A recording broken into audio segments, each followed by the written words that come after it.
నీతో నాతో మాట్లాడుతున్న దేవానికి స్తోత్రములు ఆయన. నీ దాసుని ద్వారా మాతో మాట్లాడండి ప్రభువా. ఏ బిడ్డ ఏ యొక్క శిరసాలలో ఉన్నాడు, ఏ యొక్క బాధలో ఉన్నారు, ఇబ్బందులో ఉన్నారు, ఇరుకులో ఉన్నారు నాయన నీకు స్తోత్రాలు. ఈ రాత్రి వలని ఆ యొక్క విడుదల నుంచి తొలగించండి నాయన నీకు స్తోత్రములు నాయన. ప్రతి బాధలను దూరపరచండి. సంతోషముగా ప్రభు వారి గృహాలు వెళ్ళినట్టుగా సహాయం చేయండి ఆయన నీకు స్తోత్రములు. నీ దాసుడు వాక్య పరిచయలోకి వెళ్ళబోచుండగా మాతో మాట్లాడండి, మా హృదయాలతో మాట్లాడిన ప్రభువా. వెనుకలే చెయ్యిని గ్రహించే మనసును మా అందరికీ అనుగ్రహించమని యేసుక్రీస్తు శ్రేష్టమైన నామంలో ప్రార్థించి వేడుకొనుచున్నాము తండ్రి, ఆమేన్. అందరూ కూర్చుందాము.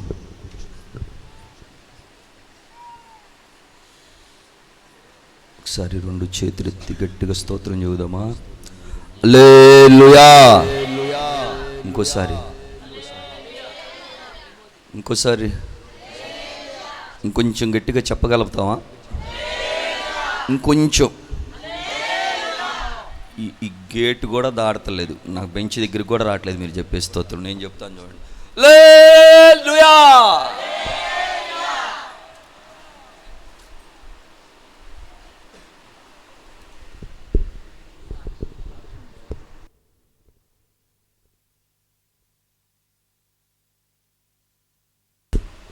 దేవుని స్తోత్రం. నేనే చెప్తాను, ఆయన సాక్ష్యం చెప్తాను అనుకుంటున్నాడు, చెప్పలేకపోతున్నాడు.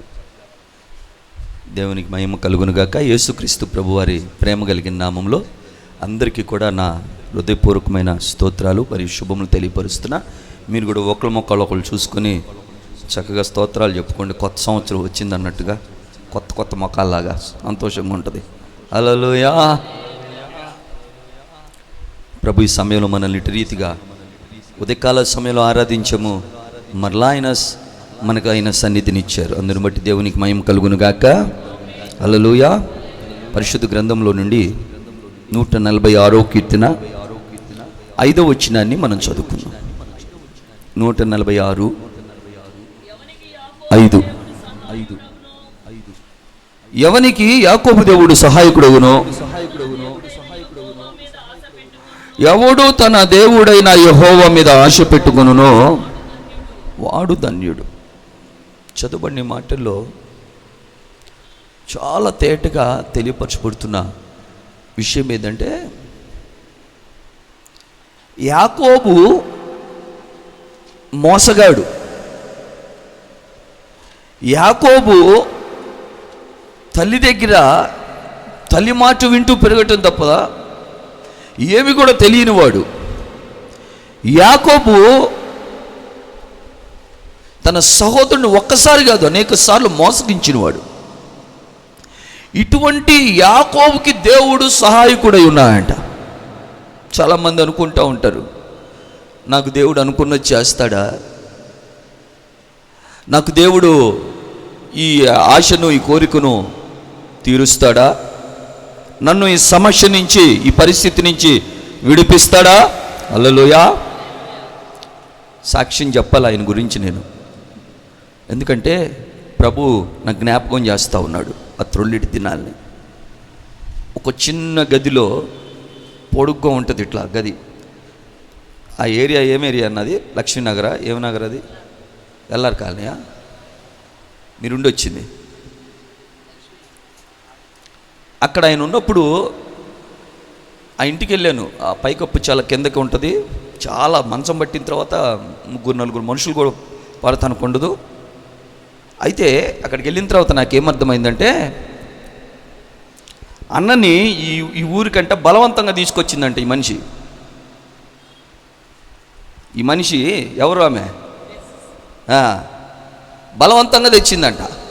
తెచ్చేటప్పుడు ఏం చెప్పిందంటే, చెప్పచ్చా అమ్మ? చెప్పమంటావా?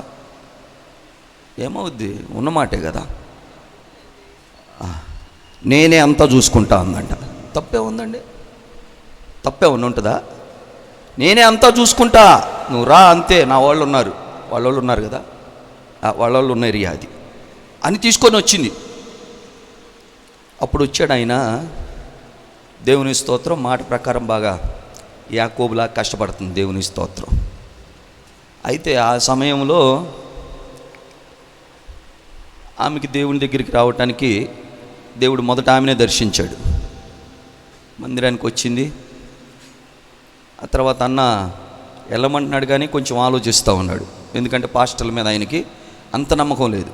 అంటే ముందు మోసగాళ్ళు కనపడ్డారు ఆయనకి. అయితే ఒకసారి వచ్చి చూడు బాబు అని ఆ అమ్మాయితో పాటు వేరే వాళ్ళు ఆ అమ్మాయి అందరూ చెప్పినప్పుడు ఆయన పాపం చాలా కష్టపడి వచ్చాడు. వచ్చిన తర్వాత ఆయనకి మనసు కుదిరింది. ఈయన అక్కడి నుంచి అక్కడికి అంత దూరము చాలా ఇబ్బంది పడతా వచ్చాడు. మనసు కుదిరింది. ఆయన మనసులో ఒక స్థానం అనేది మాకు ఇచ్చాడు. ఆయన ఇంట్లో మాకు ఒక స్థానం అనేది ఇచ్చాడు అక్కడ ఉన్నప్పుడే. హల్లెలూయా. నేను చెప్పాలంటే ఇలా వాక్యం చెప్పాల్సిన అక్కర్లేదు, ఆయన గురించి చెప్పచ్చు, కానీ వాక్యం చెప్తాను. హల్లెలూయా. అందుకని నేను ముందుగానే సమయం తీసుకున్నాను.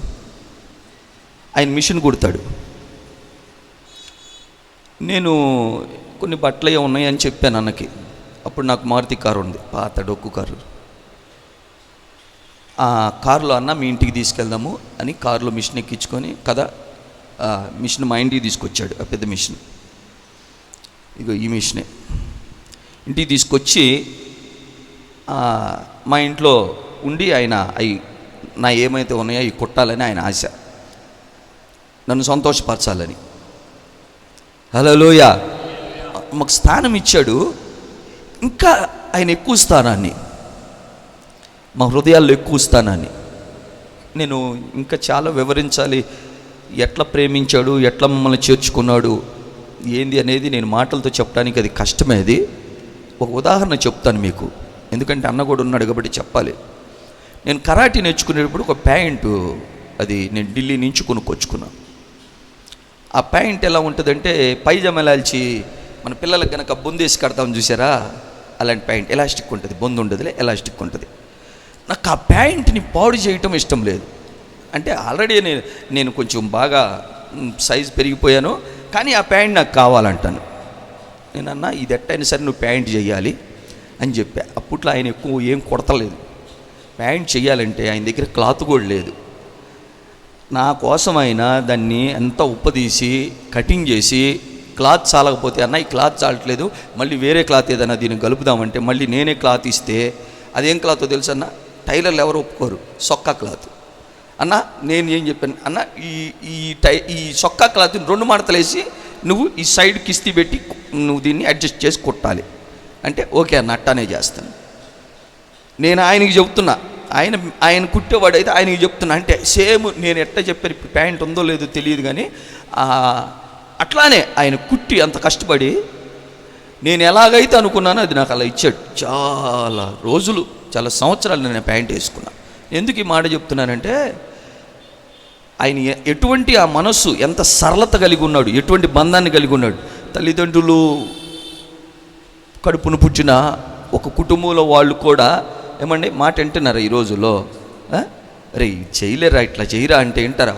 పోవాయా, ఏం చెప్పేది, ఇదే చేసేది, అసలు నువ్వు పిచ్చోడివి, ఏంది పిచ్చి పని అంటారు. కానీ ఎప్పుడు ఆ ఒక్క విషయం మీకు చెప్తున్నా, అదే కాదు చాలా విషయాలు ఉన్నాయి. చాలా విషయాలు ఆయన గురించి నేను చెప్పగలుగుతాను. ఆయన మనసు మామూలు మనసు కాదు. అంత ఒక మంచి ప్రేమతో అట్లా చేర్చుకున్నారు ఈ కుటుంబం మమ్మల్ని. హల్లెలూయా. పలు రకాలైన పరిస్థితులు వచ్చినప్పుడు ఇప్పటికి నేను చెప్పగలుగుతా, ఆయన ఫోన్ చెయ్యని, ఆయన రాత్రిపూట ఫోన్ చేయని దినం అనేది లేదు అని నేను ధైర్యంగా చెప్పగలుగుతాను. ప్రతిరోజు ఫోన్ చేసి ఆయన ప్రార్థన చేయించుకుంటాడు. ఆయన ప్రార్థన దేవుడు ఆలకిస్తున్నాడు. ఆయనకి అన్నీ ఆశీర్వదించి ఇచ్చాడు. ఏ కొదువ లేదు. ఆయన బ్రహ్మాండంగా ఉన్నాడు. ఆ మనిషి పోషిస్తానన్న మనిషి అక్కడే పెట్టాడు దేవుడు. పోషిస్తా మనిషిని అక్కడే పెట్టాడు. అక్కడ ఏం జరుగుతుంది అనేది, ఇదిగో ఈ కొత్త మిషన్ ఏది ఎక్కడ పెట్టారు, అదిగో చూడండి. అది పాత మిషను, అది కొత్త మిషను. దేవుడు ఎలా పోషిస్తున్నాడు, ఏం చేస్తున్నాడు, ఏం జరుగుతుంది అనేది ఆయనకి, దేవుడికి, నాకే తెలుసు. మిగిలిన వాళ్ళకి తెలుసో తెలియదు, నాకు తెలియదు, కానీ వాళ్ళకి తెలవాల్సిన అక్కర నాకు లేదు. హల్లెలూయా. ఎందుకు ఈ మాట చెప్తున్నా అంటే, యాకోబు దేవుడు సహాయుడయ్యాడు. హల్లెలూయా. యాకోబు దేవుడి మీద ఆశ పెట్టుకున్నాడు. ఒకవేళ నీకు నీ స్థితి ఒక్కసారిగా దేవుడు హై పిచ్కి తీసుకెళ్ళొచ్చు, కానీ అక్కడ కూడా ఆయన మీదే ఆశ. హల్లెలూయా. విడవట్లేదు. అక్కడ కూడా ఆయన మీదే ప్రేమ. ఇంకొక మాట, ఇంకొన్ని విషయాలు కూడా చెప్పాలి. వాక్యము అందరికీ తెలుసు, వాక్యము తెలవని వాళ్ళు ఎవరు ఉండరు. అయితే వాక్యం తెలిసిన వాళ్ళు ఆ తెలుసుకున్న వాక్యాన్ని నా జీవితంలో అది నెరవేరాలి. నేను వాక్యం చెప్తుంటే నాకు బాధ, భయం రెండు పుడతా ఉంటాయి. ఎందుకో తెలుసా? ఈ వాక్యం నా కోసం చెప్పానంటారు. నిజం చెప్తున్నా, నీ కోసం చెబితే నాకేం లాభం వస్తుంది? నీకు చెడవ్వాలి, నీ దృష్టిలో చెడవ్వాలి. ఆ తర్వాత నువ్వు నన్ను మనసులో ఒక మూలన పెట్టుకుంటావు. ఆ తర్వాత నువ్వు ఇచ్చే కానుక నాకు ఇలేవు మనస్ఫూర్తిగా. నాకేం లాభం వస్తుంది మీకోసం నేను వాక్యం చెప్తే? కానీ ఖచ్చితంగా ప్రభువు మీ మనస్సులను మార్చడానికి ఆ చెప్పాల్సిన వాక్యాన్ని, ఒక మంచి మాట రాయబడింది 146వ కీర్తనలో. మీరు చూడండి, ఆయనంట యాకోబుకు వాక్యాన్ని తెలియపరిచాడంట. మీరు చూడండి ఆ వాక్యాన్ని. వాక్యమును యాకోబుకు తెలియచేసిన వాడని. ఆయన యాకోబుకు వాక్యాన్ని, ఇశ్రాయేలుకి తన కట్టడలను, విధుల్ని ఆయన నేర్పించాడు అని రాయబడి ఉంటుంది. అమ్మా, ఎన్నో కీర్తన? 147:19. ఆయన తన వాక్యమును యాకోబునికి తెలియజేశాడు. తన కట్టడల్ని, తన న్యాయ విధుల్ని ఇశ్రాయేలునకు తెలియజేశాడు. ఆ కట్టడల్ని చెప్పకపోతే, ఆ న్యాయ విధుల్ని చెప్పకపోతే, హల్లెలూయా, మనం ఆశీర్వాదంగా బాగానే ఉంటాం, కానీ దేవుడు మనల్ని చూసి సంతోషించడం ఆపేస్తాడు. దేవుడు మనకు ఆత్మ సంబంధమైన సంతోషాన్ని, ఆత్మ సంబంధమైన గొప్ప కార్యములను, ఆత్మ సంబంధంగా మనలో దేవుని యొక్క ఫలాలు అనేకులు చూసి అనుభవించేటట్లుగా, ఆరగించేటట్లుగా, ఆహారంగా అనుభవించేటట్లుగా అలాంటిది ఏమి ఉండదు. ఏదో బాగున్నామంటే భలే ఉన్నాం, బాగున్నాం, అంతవరకే. నీ మూలాన్ని ఎవరికి లాభము? నీకే లాభం అవుతుంది, నీ కుటుంబానికి కూడా కాదు. నీ మూలాన్ని ఎవరికి లాభము? నీ మూలాన్ని నీకే లాభం అవుతుంది. దేవునికి ఏమాత్రం లాభం ఉండదు, ఎవరికి లాభం. నిష్ప్రయోజనమైన స్థితికి నువ్వు వెళ్ళిపోతావు. అదే నువ్వు ఆ కట్టడలను, ఆ విధులను నేర్చుకొని అనుసరిస్తే, హల్లెలూయా, ఇశ్రాయేలు నీ భాగ్యం ఎంత గొప్పది.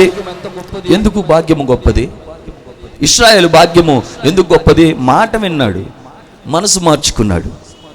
నిన్ను, యెహోవా రక్షించిన నిన్ను పోలిన వాళ్ళు ఎవరన్నా ఉన్నారా? హల్లెలూయా. ఎలా అంత గొప్ప పోలికలోకి వచ్చాడు అంటే, కట్టడలు, విధుల్ని, వాటిని ఎవరైతే గైకుంటారో, వాటిని ఎవరైతే నేర్చుకుని నెరవేరుస్తారో, వారికి ఎల్లప్పుడూ ఆయన సహాయకుడిగా ఉంటాడు. హల్లెలూయా. రేపుడి నుంచి రోజు రేపే, వచ్చే సంవత్సరం, ఈ సంవత్సరం గ్యారంటీగా అని డిసెంబర్లో, నవంబర్లో అనుకుంటావు, వచ్చేస్తుంది జనవరి. నేను ఇక్కడి నుంచి ఉండాలి అని తీర్మానం చేస్తావు, కానీ పొరపాటున మరలా రేపు సంవత్సరాలు గడిచిపోతే కానీ నీ బ్రతుకు మాత్రం మారదు. వాక్యాన్ని యాకోబుకి ఇచ్చి ఉన్నాడంట, తెలియపరిచాడంట. ఆయన ఇశ్రాయేలుకి తన కట్టడలను, విధులను తెలియజేసి ఉన్నాడు. హల్లెలూయా. ఏమండి, నేను ఒక మాట చెప్తాను. దేవుడు వాక్యం ద్వారా మాట్లాడుతున్నప్పుడు కష్టంగా, ఇష్టం లేకుండా ఉంటుంది. ఇష్టం లేకుండా కష్టంగా ఉన్న మాటల్ని ఉన్నాడు, నువ్వు వింటావనా లేకపోతే వినవనా? తెలుసుకుంటావనా తెలుసుకోవనా? తెలుసుకున్న ప్రకారం ఉంటావనా? ఏదో ఊరకే ఒక చందమామ కథలాగా చెప్పాలనుకుంటున్నాడా? ఏమండి, చిన్న పిల్లలు ఉన్నారు. ఇప్పుడు ఆ 4 పిల్లలను కూర్చోబెట్టి, అబ్బాయి యాకోబు, రాత్రి చీకటైపోయింది, తల్లిదండ్రులు దూరం అయిపోయారు, దేవుడు దర్శనంలో కనపడతా ఉన్నాడు, కథ చెప్పుకుందామా? నీకు దేవుని యొక్క న్యాయ విధులు, కట్టడులు గనక తెలిస్తే నిన్ను ఆయన మార్గంలో నడిపించునుగాక, నీకు ఆయన కార్యములు తెలియపరచునుగాక, నేను అనేకులు ఎదుట గొప్ప సాక్షిగా నిలబెట్టాలని దేవుడు కోరుకుంటున్నాడు. అనేకులు నీ ద్వారా ప్రభావితం చేయబడాలి. యాకోబు యొక్క ఆశీర్వాదం గురించి ఈ రాత్రి మనం ఒక్కసారి గనుక మనం ధ్యానిస్తే, యాకోబు జీవితంలో ఒంటరైపోయిన ఆ సందర్భం అందరికీ తెలుసు. అన్నను మోసం చేసి ఆశీర్వాదం అంతా సొంతం చేసుకున్నాడు. ఏంది యాకోబు పరిస్థితి అంటే, ఎప్పుడు చంపేద్దామని అన్న కాసుకొని ఉన్నాడు. తల్లిదండ్రులను వదిలిపెట్టి, ఇళ్ళు వదిలిపెట్టేసేసి అరణ్య మార్గంలో పడి పరిగెత్తుతా దిక్కులేని వాడైపోయాడు యాకోబు.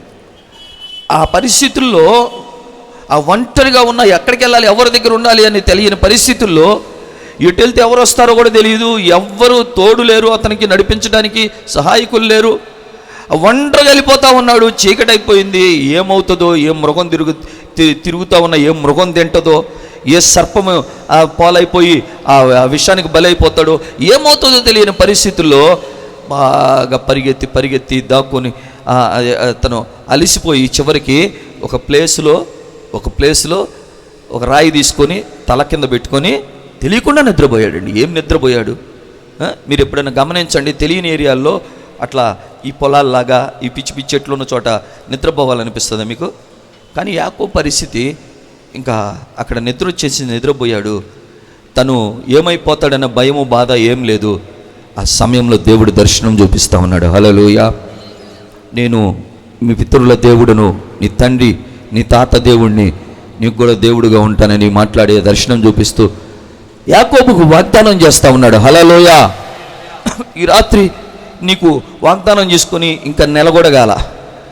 తీసుకున్నావా? అందరూ వాగ్దానాలు తీసుకున్నారా? వాగ్దానాలు తీసుకున్న నీవు ఆ రాత్రి యాకోబు వాగ్దానం తీసుకున్నాడు. వాగ్దానం తీసుకున్న వెంటనే దేవుడితో మరలా వాగ్దానం చేస్తూ ఉన్నాడు. హల్లెలూయా. నువ్వు వాగ్దానం తీసుకుంటావు కానీ దేవుడితో వాగ్దానం చేయవు. నీకు వాగ్దానం నెరవేరాలి కానీ నువ్వు మాత్రం దేవుడితో కమిట్మెంట్ చేయవు. దేవుడితో నువ్వు ఒక నిబంధన చేయవు, ఒక ప్రామిస్ చేయవు. దేవుడితో ఒక నియమాన్ని కలిగి ఉండటానికి నువ్వు ఆయనకి అంకితం అవ్వవు, అప్పగించుకోవు. దేవుని వాక్యంలో మనము ఆ జరిగిన సంభవంలో దేవుడు అంటాడు, యాకోబు నేను నీకు తోడుగా ఉంటానయ్యా, నువ్వు వెళ్ళే ప్రతి స్థలమందు నిన్ను కాపాడుతానయ్యా, మరలా నేను నిన్ను సురక్షితంగా నిన్ను ఎలాగైతే తీసుకురావాలో అలాగ నేను ఇక్కడ తీసుకొస్తాను అని దేవుడు మాట్లాడుతూ ఉంటే, ఆదికాండం 29వ అధ్యాయంలో 20వ వచనం వచ్చేటప్పటికి దేవుడు మాట్లాడేదంతా ఇంట మౌనంగా ఉండలేదు. యాకోబు ఏం చేస్తున్నాడు? యాకోబు మరలా దేవునితో మాట్లాడుతున్నాడు. చదువునమ్మా, దేవుడితో ఏం మాట్లాడుతున్నాడు? నేను తిరిగి నా తండ్రి ఇంటికి క్షేమంగా వచ్చినట్లు నాకు తోడుగా ఉంటే, నా మార్గం అంతట్లో నన్ను కాపాడితే, నాకు తినటానికి ఆహారం ఇస్తే, నేను కట్టుకుంటానికి బట్టలు ఇస్తే, దయచేస్తే నాకు ఆయన దేవుడై ఉంటాడు. ఇదిగో నేను ఇంతవరకు తల కింద పెట్టుకుని పనుకున్న ఈ రాయి దేవుని మందిరం అవుతుంది, మరియు నువ్వు నాకు ఇచ్చు యావత్తులో 10వ వంతు నిశ్చయముగా నీకు చెల్లించదను అని మొక్కుకోనేను. చూడండి, దేవుడు మాట ఇచ్చినప్పుడు ఉండు ఆగు, అప్పుడే దిగద్దు. బాప్తిసం లేదు, ఏమి లేదు, నువ్వు నిలబడలేవో, నువ్వు ఆగాలి, కొంచెం ఉండు. పెద్దోళ్ళు పడిపోయారు, పనికి రాకుండా పోయారు, నువ్వు వెళ్ళొద్దు అని లాగేవాళ్ళు చాలామంది ఉంటారు. కానీ వెంటనే ఉన్నపాటుగా నువ్వు నాకు దేవుడివై ఉంటావు, హల్లెలూయా, నేను నీకు కుమారుని అయిపోతానయ్యా అని దేవుడితో కమిట్ చేస్తున్నాడు. నువ్వు నాతో కనుక అలాగుంటే నాకు నువ్వే దేవుడివి. దేవుడు అంటారు కానీ అవసరానికే కదండి, ఆశలు తీర్చుకుంటానికి, అడ్డు పెట్టుకుంటానికి. దేవుడికి ఇవ్వవలసిన ఆ ఘనత ఇవ్వరు, దేవునికి ఇవ్వవలసిన ఆ భయభక్తులు ఇవ్వరు, దేవునికి ఇవ్వవలసిన ఆ కృతజ్ఞత ఇవ్వరు. యాకోబుని చూస్తే ఆ రాత్రి దేవుడు వాగ్దానం చేసిన దానికి దేవునితో వాగ్దానం చేస్తూ ఉన్నాడు. హల్లెలూయా, హల్లెలూయా, హల్లెలూయా. మనకి దేవుడు ఎప్పుడు నమ్మదగిన దేవుడు అవుతాడంటే మనం కూడా ఆయనకి వాగ్దానం చేసినప్పుడు. మనమేమో అనిచి చెప్పాలి, కుదిలించి దిగజారునట్లుగా నిండు కొలత కోరుకుంటాము. మనం దేవుని దగ్గరికి వచ్చేటప్పుడు, ఇచ్చేటప్పుడు, ఏమైనా చేసేటప్పుడు, దేవుని కొరకు మనం ఏదైనా విధేయపడేటప్పుడు, దేవుని వాక్యాన్ని, దేవుని యొక్క ఉపదేశాన్ని, దేవుని కొరకు మనము మార్పు నొంది సమర్పించుకుంటానికి, తీర్మానం చేయటానికి, విధేయపడటానికి వచ్చేటప్పటికి మనం వెనకంజ వేస్తాము. అసలు మనకి మనసు ఉండదు. ఎప్పుడు చెప్పే మాటలే అవి మనం పట్టించుకోకూడదు. మనము ఏదో మనం అట్ట వచ్చి బాగుంటే మనకే శుభంగా ఉంటుంది, అంతవరకు ఉంటే మనకు బాగుంటుంది. అలా మనం కొనసాగుతూ ఉంటాం. కానీ యాకోబు రాత్రి దేవునితో ఆ తీర్మానం చేస్తున్నాడు, సమర్పణ. యాకోబు జీవితంలో ఆ రాత్రి చేసిన తీర్మానం, సమర్పణ ఆ భయంకరమైన పరిస్థితుల్లోకి, దిక్కులేని వాడిగా ఒంటరిగా ఉన్న ఆ పరిస్థితుల్లో తను వెళ్ళకూడని స్థలం అది. ఏమంటే వెళ్ళకూడని స్థలము. మామయ్య అని వెళ్తే ఏం చేస్తాడు? మొదటి రోజు బాగానే ఉంటుంది, రెండో రోజు బాగానే ఉంటుంది, మూడో రోజు ముచ్చటగా ఏం చేస్తాడు? మూడో రోజు ఏం చేస్తాడు? మామయ్య సరేలే ఊరకే ఎట్ట కుదురుద్ది కదా, ఈ బాధ్యతలన్నీ నెరవేర్చి చెయ్యాలి, నాకే గడవదు మామయ్య అని కూర్చుంటుంటే అని తీసుకెళ్ళి స్తోత్రం ఇంకా ఎట్టి చాకిరి చేయటం మొదలుపెట్టాడు. ఎండలో వానలో చలిలో మనోడు గొర్రెలు గాయటమే, మనోడు అతని యొక్క ఆస్తుల్ని పెంచటమే, ఇదే పని ఇక్కడ. అయితే యాకోబు జీవితంలో అలా అతను పని చేస్తుంటే జీతం ఏదో ఇస్తాలే అని చెప్తున్నాడు. కానీ ఇతను మోసగాడైతే దేవుడు ఏం చేశాడు? ఇతని కంటే మోసగాళ్ళకే మోసగాడు అతని మామ అతని చేతిలో పెట్టాడు. అనుక్షణం మోసం చేయటమే. మీరు చెప్పండి, ఒంటరోడు, ఎవ్వరు దిక్కులేరు, ఎంత మోసం చేసే తెలివితేటలు ఉన్నా కూడా మోసగాళ్ళకే మోసగాడైన చేతిలో పడితే మనకి సంతోషం ఉంటుందా? చక్కగా తినగలుగుతాడా? ఏంది అతని పరిస్థితి? ఊరక చేసి అక్కడ కూర్చోవడమే. ఎందుకంటే మోసమే కదండి. నీకు తిండి పెడతమే ఎక్కువరా, నీకు తిండి పెడతమే ఎక్కువ అని ఎలా ప్రతి క్షణం మోసం చేయాలనుకోవటమే. అటువంటి పరిస్థితుల్లో దేవుడు యాకోబుని ఆశీర్వదించడానికి, యాకోబుని ఆయన అంత గొప్పగా ఉన్నతమైన స్థితికి తీసుకెళ్ళడానికి కారణం ఏంటంటే, మొట్టమొదటిగా సంఖ్యాకాండంలో 23వ అధ్యాయము 21వ వచనంలో, 23వ అధ్యాయం 21వ వచనం, ఏ దోషము కనుగొనలేదంట, ఏ వంకరతనం చూడలేదంట. హల్లెలూయా. ఏం లేదు యాకోబులో చెప్పండి? వంకరతనం అనండి. వంకరతనం అంటే తెలుసా మీకు?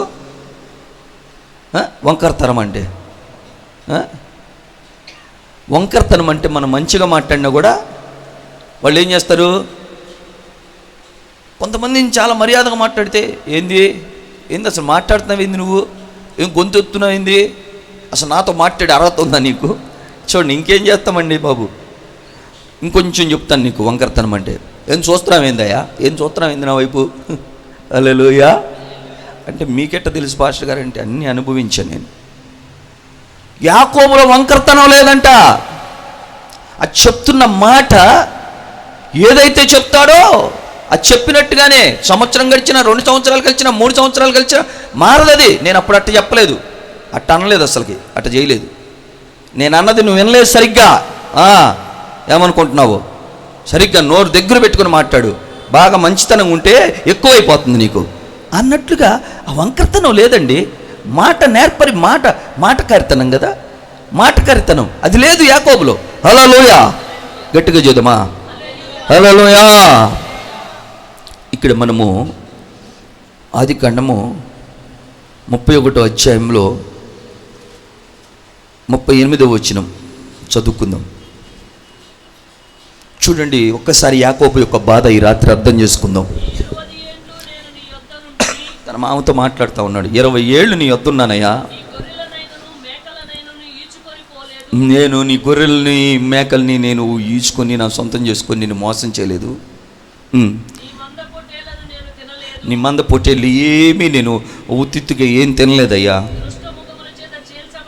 దుష్ట మృగములు వచ్చి చీలిస్తే ఆ చీల్చబడిన వాటిని నీ యొద్దకు తీసుకురాకుండా అది నా ఖాతాలో, నా లెక్కలోనే నేనే వాటిని నా నష్టంలోనే నాకే నష్టమైనట్లుగా ఎంచుకున్నాను. పగటి యందు దొంగిలింపబడినా, రాత్రి యందు దొంగిలింపబడినా నా యొద్ద నువ్వే తీసుకున్నావు. నేను ఇచ్చే పని లేకుండా దొంగతనం చేసిన వాటిని కూడా నా లెక్కలోనే వేసి తీసుకున్నావయ్యా. పగటి ఎండకు రాత్రి మంచుకు నేను క్షీణించిపోతుని. నిద్ర నా కన్నులకు దూరమైన అయినా వంకరతనం లేదు. ఎటువంటి పరిస్థితులండి యాకోబువి? క్షణం తీరిక లేదు. చెప్పన్న తర్వాత దమ్మిడియా? తెలుసా మీకు దమ్మిడి? ఉన్నావు అప్పుడు? నేను చూడలేదు దమ్మిడి. అయ్యా నీకు తెలుసా? నవ్వుతున్నాడు పెద్దగా. దమ్మిడి తెలుసా నీకు? తెలిసే ఉంటుంది ఆయనకి, కొంచెం పెద్ద ఆయనగా. దమ్మిడి ఆదా లేదంట, అది అయింది. అయినా వంకరతనం లేదు. అయినా వంకరతనం లేదండి. దేవుడు చూస్తాడు కదా అది. అరే శపించిరా బాబు, ఎంత డబ్బులు కావాలంటే అంత డబ్బులు ఇస్తాను నీకు. అది సంతానం ఉండకూడదు, నాశనం అయిపోవాలి, శపించో అని చెప్తుంటే ఏం చెప్పించమంటావయ్యా? వాళ్ళు దేవుడిని బలంగా నమ్ముకున్నారు, వాళ్ళు బాగా ప్రార్థన చేసుకుంటారయ్యా, వాళ్ళు చాలా కరెక్ట్గా ఉంటారు. వాళ్ళకి దేవుడు అంటే ప్రాణమయ్యా. ఎవరిని ఏటిని లెక్క చేయరు వాళ్ళు. వాళ్ళకి దేవుడే ముందు కావాలి. వాళ్ళని ఎలా నేను శపించమంటావు? నువ్వు ఎంత బహుమానాలు.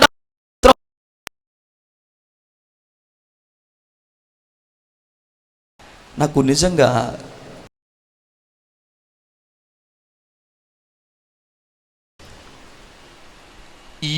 ఆ బొట్టిల్లు అని చెప్పాను కదా, అక్కడి నుంచి అన్న వీళ్ళు ఎవరు చూశారు? ఎవరో చూశారులే, సంథింగ్ పీటర్ పాలన్న. పీటర్ పాలన్న చూశాడు. పీటర్ పాలన్న చాలా మంచోడు. ఎందుకంటే ఆయన అందరినీ నిలబెట్టాలి, క్షేమం కలిగేట్టుగా చేయాలని ఒక మనసు అనేది లోపల ఎక్కడో ఉంటుంది, అప్పుడప్పుడు బయటికి తీస్తుంటాడు. హల్లెలూయా. మొత్తానికి ఇల్లు చూశాడు. నేను కూడా చాలా బాగుందన్నాను, కానీ డబ్బులు బాగుండలా. డబ్బులు డబలమ్మా, డబలా? అక్కడ మీద అక్కడ ఎంతన్నా అద్దె అన్నా? 1000 రూపాయలా? 800. ఇక్కడ వచ్చేటప్పటికి అద్దె పెరిగింది. నిజం చెబుతున్నానండి, దేవుని స్తోత్రం. ఇక్కడికి రావటానికి కారణం మాత్రం చూపించింది ఆయనైనా, రికమెండేషన్ చేసి ఒక తోపు దోసి వచ్చేటట్టు చేసింది నేనేనా? నేనేనంట. ఇంకా చూడాలండి పెర్సిస్ ముఖము. దేవునికి స్తోత్రం. హల్లెలూయా. ఎన్నిసార్లు మారుద్దామన్నా నా వల్ల కాదు, దేవుడు వల్ల కాదు. ఎందుకంటే నేను కష్టపడి నేను ఎట్టో ఇంటి లాక్కొచ్చుకొని మీదేసుకొని చేస్తుంటే ఈ పాస్టర్ గారు అంత భారం నేను నమ్మి ఆయన దగ్గరికి వస్తే వేసాడని ఆ ముఖంలో కలయలేదండి బాబు. ఆయన మాత్రం కలగలాడుతున్నాడు. ఎందుకంటే కట్టేది ఆయన కాదు కదా అన్న టైపులో ఉందేమో మరి ఎందుకో. హల్లెలూయా. ఆయన కట్టకపోతే నేను సంవత్సరాలు కట్టినాయా? చెప్పండి, మీరు చెప్పండి. ఎవరు కట్టారు? ఆమె కట్టిందా? ఆడవాళ్ళందరూ ఎక్కువ మంది ఉన్నారు, మగవాళ్ళు తక్కువ. మగవాళ్ళు కూడా ఎక్కువ మంది ఉంటే కొంచెం బాగుండేది. అబద్ధమైన నిజం చేస్తాం, ఎక్కువ మంది ఉన్న వాళ్ళదే. హల్లెలూయా. దేవుడు నిజంగా నాడు నేడు పుట్టోలు 2 పక్కన పెట్టి చూస్తే అప్పుడు ముఖానికి ఇప్పుడు ముఖానికి మనిషి ఎట్టుందన్నా? నువ్వు చెప్పు. నాకు నాడు నేడు కనపడతా ఉంది, అప్పుడు ముఖానికి. హల్లెలూయా. నీ ఒంటరినై నేనుంటరి ఉన్నప్పుడు నువ్వు చూచి ఉన్నావు, నీ చెంతకు చేరుటకు నీ ప్రేమను పంపావు. నే ఒంటరిగున్నప్పుడు నువ్వు చూచి ఉన్నావు, నీ చెంతకు చేరుటకు నీ ప్రేమను పంపావు. ఆనంద తైలంతో నన్ను అభిషేకించి దయ్యము నడిపించినందునా. హల్లెలూయా. వంకర్తనం లేదు వాళ్ళలో, వంకర్తనం లేదు. కొన్ని రోజులు బాధపడింది. ఆ తర్వాత దేవుడి హస్తం ఆ క్రియ చేయటం చూసిన తర్వాత ఆమెకే అర్థం కాలేదు ఏం జరుగుతుందో తెలియలేదు ఆమెకి. ఇప్పుడు చూసుకుంటే అమ్మో దేవుడు కదా నడిపించింది అన్నా. అసలు దేవుడు చిత్తమైన ఎక్కడికి రావడం నాకు చూపించాడన్నా. దేవుడు నీకు చూపించాడా? ఆయనకేమో చూపించాడంట, నీకు చూపించలేదు కదా? చూపిలే. ఎందుకంటే ఇంకి డబ్బులు పెరగటమే కనపడుతున్నాయి కానీ దేవుడు చేసే కార్యం కనపడతలా. ఇక్కడికి వచ్చేటప్పుడు చాలా భారంతో ఉంది. వచ్చిన తర్వాత ఇప్పుడు ఎలా ఉందంటే హల్లెలూయా, బాధ అనేది తెలియని రీతిగా దేవుడు అలా చేశాడు. ఎందుకు చెప్తున్నానంటే, నీవు దేవుని యొక్క మనస్సు తెలుసుకుంటానికి, దేవుని యొక్క మనస్సును అనుభవించడానికి నీలో వంకరతనం ఉండకూడదు. వంకరతనం ఉండకూడదు. నమ్మిన తర్వాత కూడా ఉండకూడదు. బయట ఒకటి, లోపల ఒకటి, ఒకరి దగ్గర ఒకటి, ఇంకొకరి దగ్గర ఒకటి. వంకరతనం అంటే కదా, ఇక్కడ మాట్లాడిన మాట ఇంకోటి దగ్గరికి వెళ్ళి మారిపోద్ది. ఇక్కడ ఇచ్చిన మాట వేరు, అక్కడ మాట్లాడే మాట వేరు. ఇక్కడ వాగ్దానం చేసింది ఈ సమయంలో, అంటే జనవరిలో వాగ్దానం చేసింది వేరు, ఫిబ్రవరి, March, April, June, July, August, September మారిపోద్ది. మాట మీద నిలబడు. నేను ఎప్పుడు చెప్పానట్ట? నేను అంత అట్ట కాదు, నేను అయినా అంత గట్టిగా ఏం చెప్పలేదు, ఊరకే అనుకున్నాం అంతే. వంకర్తనం అనేది మనిషి జీవితాన్ని దేవుని యొక్క ఆశీర్వాదాలు పొందుకోకుండా స్ట్రక్ చేస్తుంది. దేవునితో సంతోషించకుండా, దేవుని యొక్క గొప్ప ఆదరణ కూడా పొందకుండా చేస్తుంది. అయితే యాకోబులో వంకర్తనం లేకపోవటం వలన దేవుడు యాకోబుని శపిస్తున్నా కూడా ఆశీర్వాదంగా మార్చాడు. హల్లెలూయా, హల్లెలూయా. ఆ తర్వాత యాకోబు యొక్క ఆశీర్వాదం గురించి ఆలోచించినట్లయితే, దేవుని వాక్యం సెలవిస్తుంది, యెహోవా ఆశీర్వాదము ఐశ్వర్యమునిచ్చును, నరుల కష్టార్జితము ఏమాత్రం కొంచెం కూడా, లేశం మాత్రం కూడా, ఎంత నువ్వు శ్రమపడి కష్టపడిన, దేవుని వాక్యంలో రాయబడి, ఉదయకాలము లేచి తెల్లారుజామున చీకటిగా ఉన్నప్పుడు మళ్ళీ బాగా చీకటి పడేంత వరకు నువ్వు ఎంత కష్టపడినా కూడా నీ కష్టార్జితమైన నీ ఆహారము, నీ కష్టము వ్యర్థమేనంట. ఎందుకనంటే యెహోవా ఆశీర్వాదం ఐశ్వర్యం ఇచ్చును. ఆమేన్ చెప్దాం. హల్లెలూయా. ఈ మాట గుర్తుపెట్టుకో, యెహోవా ఆశీర్వాదం ఐశ్వర్యం ఇచ్చును. యెహోవా ఆశీర్వాదం. ఒక మంచి మాట అబ్రహాం దగ్గర ఉన్న పనివాడిని అంటారండి. పనివాడు కదా అతను. ఏమంటున్నారు? యెహోవా చేత ఆశీర్వదించబడిన వాడు. పనివాడు అండి బాబు ఆయన. పనివాడు, అబ్రహాం చేతి కింద పనివాడు, ఇంటి పనివాడు అండి. యెహోవా చేత ఆశీర్వదించబడిన వాడా, లోపలికి రమ్మో. హల్లెలూయా. ఎక్కడి నుంచి వచ్చింది? యెహోవా ఆశీర్వాదం. తన యజమానుని ఆశీర్వాదం చూసి అతను అంటాడండి, దేవుడు మా యజమానుని గొప్ప చేశాడు కనుక గొప్పవాడయ్యాడు. హల్లెలూయా. మా యజమానుని ఎంత కష్టపడ్డాడు అనుకుంటున్నారు? మీకేం తెలుసండి? పగలనక రాత్రనక తిండి తినక ఆయన ఎన్ని పోట్లు పడ్డాడో, ఎన్ని అవమానాలు పడ్డాడో అని అన్నాడా? చదవండి ఆ మాట. ఆయన గొప్ప చేశాడు, దేవుడు గొప్ప చేశాడు కనుక మా యజమానుడు గొప్పవాడు. ఆయన దేవుడు ఆశీర్వదించేది. యెహోవా ఆశీర్వాదం అని మనము ఆ యొక్క మన మాటను ఒప్పుకోలు చేయాలి. 24:34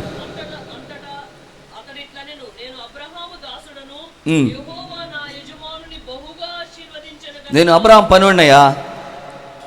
పనివాడిని పట్టుకొని ఆశీర్వదించబడినవాడు లోపలికి రమ్మని పిలిచిన తర్వాత ఈ పనివాడు చెప్తాడు, మా యజమానుడిని యెహోవా దేవుడు బహుగా ఆశీర్వదించాడు.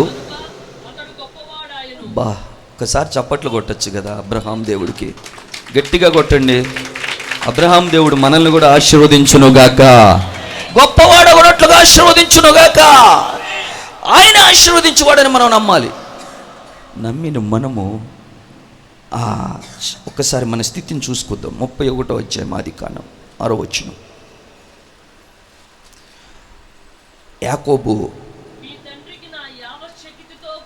భార్యలతో పిలిచి చెప్తున్నాడు, మీ అయ్య ముఖము నిన్న మొన్నట్లాగా లేదు, అప్పుడు ఉన్నట్లేదు, అప్పుడు మంచిగా ఉన్నాడు, ఏమన్నా కొంచెం పెట్టాలన్న మనసు ఉంది, ఇప్పుడు మన దగ్గర ఏముంటే అది తోసేసుకుందాం అనుకున్నట్టుగా ఉన్నాడు, మనకేం దొరికేటట్లేదే అని ఆ భార్యలందరికీ చెప్పేసేసి నిన్నటి మొన్నట్లాగా లేదు ముఖం అని చెప్పి ఏమంటున్నాడు? నా యావ శక్తితో కొలువు చేశాను. తర్వాత నీకు తెలుసు కదా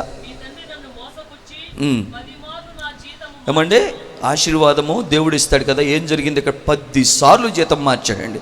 నువ్వైతే ఉంటావా? చెప్పాలి. మందిరంలో కొంచెం కష్టమైన మాట వస్తే స్తోత్రం, address change, door number change, ఇంకా మరలా కొత్త పాస్టర్ గారు మా కాపరి. 10 సార్లు జీతం మార్చాడండి. 10 సార్లు జీతం మార్చినా కూడా ఈ యొక్క యాకోబు అలానే శక్తితో కష్టపడతా ఉన్నాడు. అయితే ఎందుకు ఈ మాటలని చెప్పి వెళ్ళిపోదాం అనుకుంటున్నా అంటే దేవుడు మాట్లాడాడు. నువ్వు ఉన్నది చాలురా బాబు, ఇప్పటికే 1 కాదు 2 కాదు, నువ్వు భార్యల కోసం ఏమండి, భార్య కోసమేలే, భార్య కోసం అయితే భార్య లేని, అది కూడా ఆశీర్వాదమేనా? కాదు కదా. కానీ ఇక్కడ ఆశీర్వాదం అయింది. ఫస్ట్ ఏమో బోనస్ ఇచ్చి, అది ఎందుకు కొసరు కదన్నా బోనస్ అంటే, ఫస్ట్ కొసరు ఇచ్చాడు, ఆ తర్వాత అసలు ఇచ్చాడు. ఈ కొసరు అసలు కలిసి మళ్ళీ 2 కొసరులు వేసినాయి, అది కూడా ఆశీర్వాదమే. ఈ దినాల్లో అదొక ఆశీర్వాదం అయింది దరిద్రులకి. హల్లెలూయా. ఫారిన్ కంట్రీస్లో అయితే ఆ దరిద్రురాలకు కూడా అయ్యింది. ఎందుకు ఈ మాటలంటే, మనం ఆశీర్వదించబడాలంటే దరిద్రం ఉండకూడదని చెప్తున్నా. దరిద్రం ఉంటే స్తోత్రమే.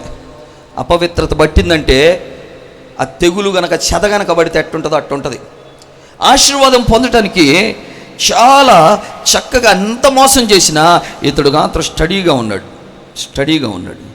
పడిపోయేటట్టుగా, తలకిందులయ్యేటట్లుగా, తడబడేటట్లుగా లేకుండా. తర్వాత 12వ వచనం చదివితే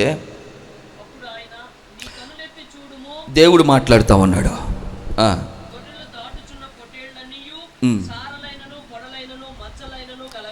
12వ వచనంలో, ఏలయనగా లాబాను నీకు చేయుచున్నది యావత్తును చూచి తిని. హల్లెలూయా.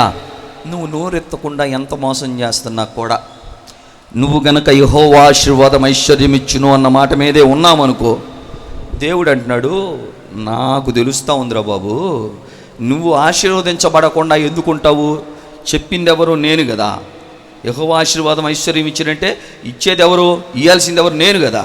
వాడెవడో జీతం మార్చడానికి ఆపటానికి, ఆశీర్వదించేది నేను కాబట్టి నేను వాడేం చేస్తున్నాడో చూస్తున్నాను, వాడికి ఏం చేయాలో చేస్తున్నా. హల్లెలూయా, హల్లెలూయా. ఎంతమంది అడ్డుకుంటే నీ ఆశీర్వాదం ఆగుద్దంటావు? ఎంతమంది నిన్ను శపిస్తే దేవుని యొక్క కార్యాలు నీకు జరగకుండా దేవుడు ఆపుతాడంటావా?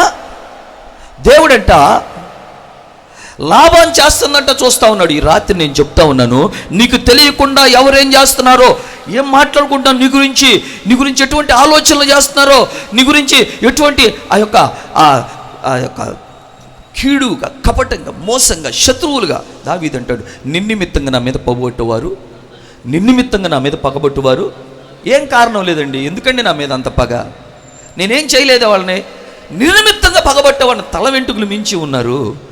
నేను దోచుకున్న దాన్ని నేను వాళ్ళకి దోచుకున్న దాన్ని ఇచ్చుకోవాల్సింది. నా దగ్గరికి వచ్చిన మొదట ఉన్న ఈ యొక్క సంఘంలో ఉన్న వాళ్ళు ఎంత ప్రేమగా ఉన్నారండి, ప్రాణంగా ఉన్నారండి, ఎంత ఇష్టంగా ఉన్నారు. ఆ తర్వాత ఎందుకో మరి నేను వాళ్ళకి అంత రుచిగా లేను, మరి ఏమన్నా చేదయ్యానో ఏమో, మరి దేవుని స్తోత్రం, అంత ఇదిగా ఉండలేకపోతున్నారు. హల్లెలూయా. అంటే కొంచెం నేను పెద్దోడిని అనుకుంటున్నారు, వాళ్ళు పెద్దోడు అనుకుంటున్నారో తెలియదు. కానీ మనము ఇక్కడ దేవుడు మనల్ని ఆయన చూస్తూ ఉంటాయంట. మనము ఆశీర్వాదం పొందుకుంటానికి మనం ఎప్పుడు మార్పు లేని వారంగా ఉందుముగాక. హల్లెలూయా, హల్లెలూయా. మనం ఆశీర్వదించబడటానికి మన స్థితి ఏ స్థాయికి వెళ్ళినా కూడా మనం మారకూడదు. కొంతమందిని మార్చడానికి ఎంత ప్రయాసపడ్డాని చివరికి అడ్రస్ లేకుండా వెళ్ళిపోయారు, అధోగతి పాలైపోయారు, గందరగోళం అయిపోయిన స్థితిగతులు కనపడతా ఉన్నాయి. అయినా కూడా కన్నీరు విడిచి ప్రభువుని బతిమలాడుకోక తప్పదు. ప్రభువునందు మన ప్రయాస మాత్రం పొరపాటున వ్యర్థం కాదు. ప్రభు ఖచ్చితంగా ఆయన న్యాయవంతుడై ఉన్నాడు. హల్లెలూయా. నిజమైన ఆశీర్వాదం పొందుకుంటానికి తగిన మనసు నీలో ఉండాలి. నీళ్ళు దుర్బుద్ధి, కపటము, వాళ్ళు అట్ట చేశారు కాబట్టి వాళ్ళకి అట్ట అవ్వాలి, వాళ్ళు నాకు అది చేశారు కాబట్టి వాళ్ళకి ఇది అవ్వాలి, ఇట్లాంటివి ఏమి ఉండకూడదు. నిష్కపటమైన మనస్సుతో దేవుడు ఆశీర్వదించినట్లుగా, దేవుడు వాళ్ళను కూడా విడిపించినట్లుగా, వారి మీద ఎటువంటి దాన్ని ఏమంటారమ్మా, జరిగిపోయిన వాటిని మనసులో పెట్టుకోకుండా అట్లా కనుక నువ్వు మంచి మనసుతో కలుపుకోగలిగితే, హల్లెలూయా, హల్లెలూయా. ఇప్పుడు మన స్థితి కొంచెమే ఉండొచ్చు, మన సంఘ పరిస్థితి కానీ మన స్థితి కానీ.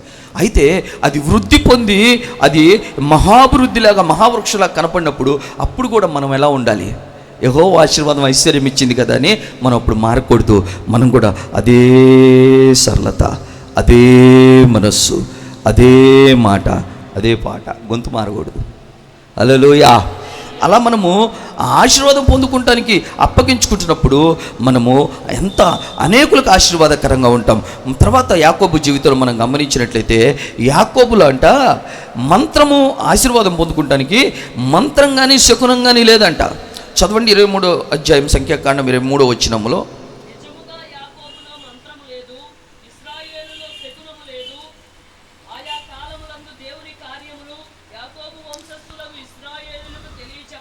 హల్లెలూయా. యాకోబు ఆశీర్వాదం పొందుకుంటానికి టైం చూసుకోడండి, మనుషుల మీద ఆధారపడ్డు. ఏంది విషయం అంటే, ఆయా సమయముల యందు ప్రభు కరెక్ట్గా అయిన కార్యాలు జరిగిస్తాడని యాకోబుకు కూడా తెలుసు.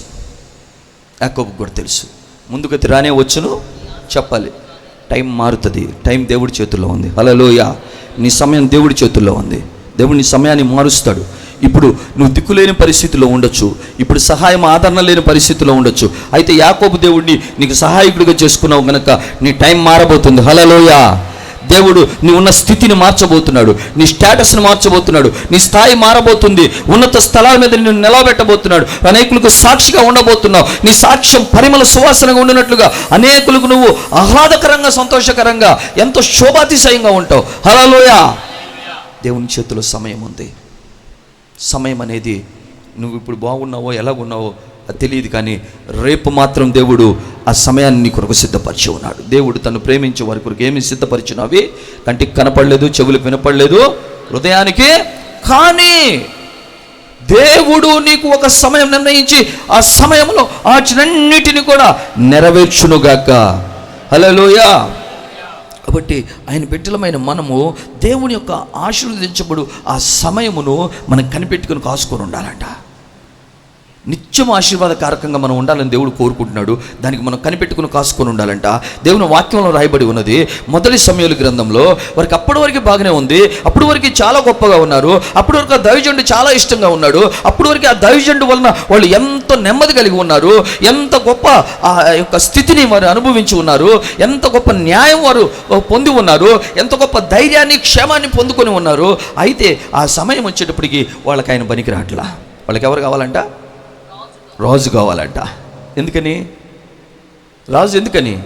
చూస్తానికి అందంగా ఉంటుందిగా, వాళ్ళ మీద పెత్తనం చేస్తున్నా, వాళ్ళ దగ్గర పన్నులు వసూలు చేస్తున్నా, వాళ్ళని ఎంతగా దోసుకుంటున్నా ఏముంటుంది? రాజు. రాజు అంటే అది గొప్ప హోదా. రాజు అంటే అది చూస్తానికి బాగుంటుంది. అన్ని రాజు కావాలి అంటే దేవుడు సమూయేలుతో మాట్లాడుతూ ఉంటాడు. సమూయేలు విపరీతంగా బాధపడుతున్నప్పుడు, వాళ్ళు ఆశీర్వాదకరంగా ఇంత బాగా అన్నీ చక్కపరిచి అంత ఘనంగా వాళ్ళు ఉంటే, ఇప్పుడు వాళ్ళకి నేను అవసరం లేదు ఏందయ్యా. వాళ్ళు ఎంత మాట్లాడారంటే దేవుడు అంటాడు, నువ్వు కాదురా బాబు, నేనే వాళ్ళకి పనికి రాలేదు, వాళ్ళకి నా ప్లేస్లో నీ ప్లేస్ కాదు, నా ప్లేస్లోనే వాళ్ళకి రాజు కావాలంట. నువ్వేం బాధపడద్దు, వాళ్ళకి చక్కగా ఇదిగో నేను చూపించే రాజుని ఏర్పాటు చేయి అని రాజుని ఏర్పాటు చేసిన తర్వాత ఈ జనాలకి అమ్మో ఆయన మాట లేదు, ఏమవుద్దో ఏం జరుగుద్దో అని ఆ లోపల గిలిపడింది. అప్పుడు ఒక మంచి మాట చెబుతున్నాడు, మీరు ఎప్పుడు ఆశీర్వాదకరంగా ఉండాలని కోరుకుంటున్నాను, మీరు అట్లా ఉండటానికి నేను మీకోసం ప్రార్థన చేస్తున్నాను. అలా కనుక నేను ప్రార్థన చెయ్యని వాడిని అయితే నేను పాపాత్ముడిని అవుతాను. చదవండి అన్నమాట. మొదటి సమూయేలు గ్రంథము 12:23.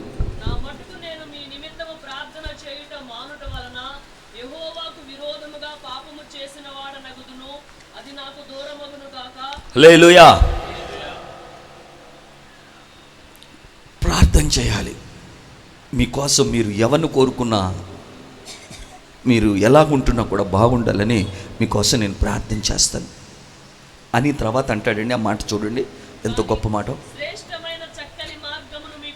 శ్రేష్టమైన చక్కని మార్గమును మీకు బోధించును. ఎంత ఆశీర్వాదం పొందినా కూడా చక్కని మార్గం లేదనుకోండి, మంచి ఆలోచన లేదనుకోండి, ఫెయిల్ అవుతావు నువ్వు.